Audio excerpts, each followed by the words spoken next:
So Samsung just quietly dropped a bombshell, a sleek new device packed with unexpected power, wrapped in a design that screams premium. But it's not the S25 Ultra or even the Fold. It's the Galaxy S25 FE. Yep, the fan edition is back, and this time, it might just steal the spotlight if Samsung doesn't mess it up. Welcome back, viewers. Sam here. If you love juicy tech leaks and smart upgrades without the flagship price tag, hit like, share this with your squad, and subscribe so you never miss a drop. Here's the exciting news. You can now reserve Samsung's upcoming Galaxy devices and unlock amazing benefits without making any payment upfront. Just click the special link in the description, which takes you straight to the official Samsung reservation page. There, you'll also get an exclusive sneak peek at their unpacked teaser trailer. Once you're on the site, simply scroll down and enter your first name, last name, and email address. You can also add your phone number if you like. Make sure to check the giveaway box and answer 2 quick questions.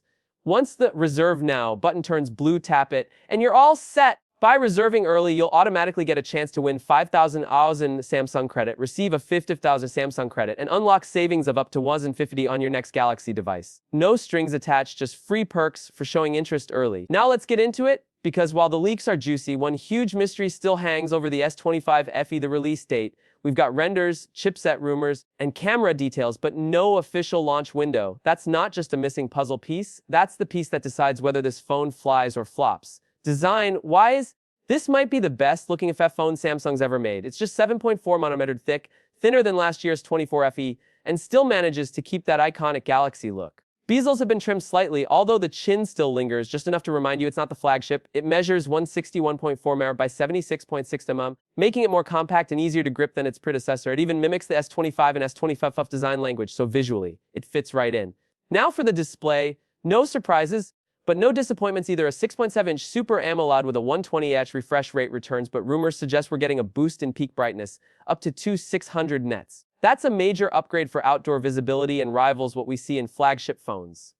Under the hood, things get a little spicy. Samsung's apparently ditching Snapdragon for cost reasons and going with the Exynos 2400 or MediaTek Dimensity 9400, depending on your region. The Exynos 2400 isn't brand new, but it's still solid, built on a Fortnum process with a 10-core CPU and AMD Eclipse 940 GPU. It recently appeared on Geekbench, scoring over 6,500 in multi-core tests, definitely respectable for a mid-range beast. But if Samsung opts for the MediaTek Dimensity 9400 in certain markets, fans might be in for a treat. It's newer, more power efficient, and offers better thermal control, which could seriously boost performance for gaming and multitasking.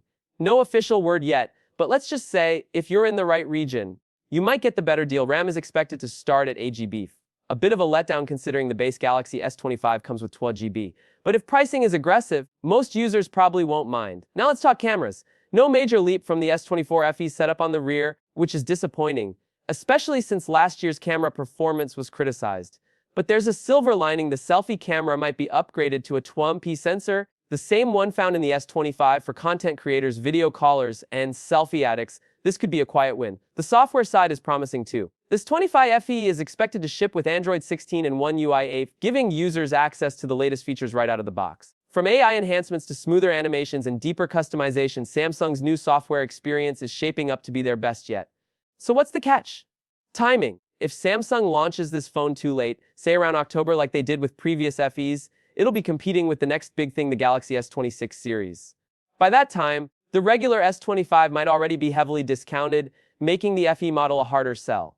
Who wants a scaled-down version for nearly the same price when the flagship's price is dropping? This is where Samsung has to be smart, releasing the S25 FE earlier in the year, say around August or even alongside the new foldables in July, could give it room to breathe, get it into users' hands before the hype around the S26 even starts. Adding to the pressure, Samsung's also prepping the Galaxy Tab S11 Ultra, another powerhouse expected to launch this year. Instead of Snapdragon chips, Samsung's sticking with MediaTek again, 9400 plus. That tablet is shaping up to be a multitasking monster with an 8-core CPU, Mali G925 Immortalis GPU, and support for Android 16 One UI 8X. Clearly, Samsung's making bold chipset decisions across the board, cutting Snapdragon costs while keeping performance high. It's a gamble, but it might just pay off in emerging markets where pricing matters more than branding.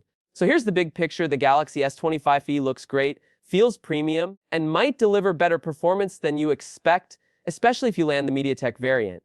The camera upgrade on the front is a nice bonus, and the bright display could turn heads in the mid-range segment.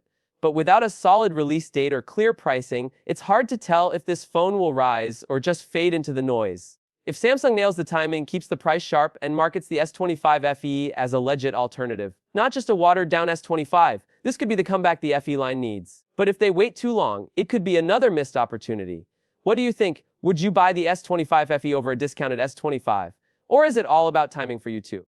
Drop your thoughts below, and if you're as curious as I am about how this all plays out, you know what to do. Hit that like button, share this with your fellow tech fans, and subscribe for the next chapter.